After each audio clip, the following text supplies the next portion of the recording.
Oh, hi, welcome. Today we are working on our first quadrant of this design that I made called the Pokemon Pixel Quilt. We're starting with Bulbasaur, our favorite flowery boy. Look at him.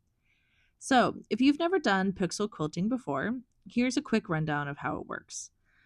Basically, it's kind of like paint by numbers, only you're doing it with little squares of fabric.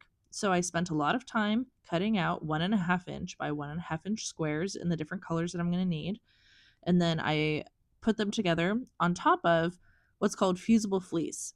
Fusible fleece is a thin, transparent fabric that has glue on one side, and so when you press it with your iron, it keeps all of the little squares in place. Once I'm happy with how everything looks, I'll take it to my sewing machine and sew everything together using a 1/4 inch seam. But of course, I'll do that in a different video and show you how that process is done. Today, we're focusing on just assembling everything together.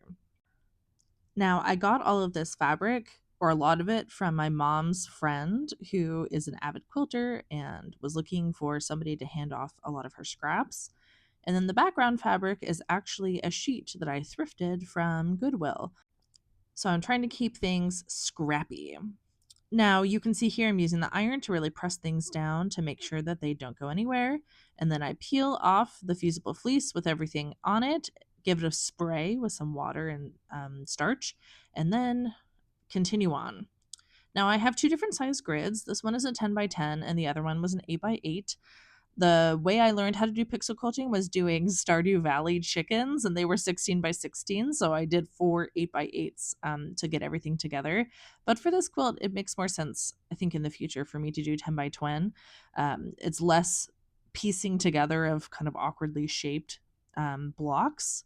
So that's going to be how things go in the future. So it's always a learning process, and it's been really fun figuring out a new style of quilting. I've been quilting for a couple years, and so I just saw this pixel style quilting and was like, how do I do that? That is something that I am obsessed with. And while it does take more time, especially with the cutting, it really gives huge rewards. I highly recommend you giving it a try. Next up, my furry assistant helps me assemble my Bulbasaur. Look how great he's turned out. I'm obsessed. And next up is going to be Charmander. So excited. Subscribe to see how our flaming friends turns out. See you later.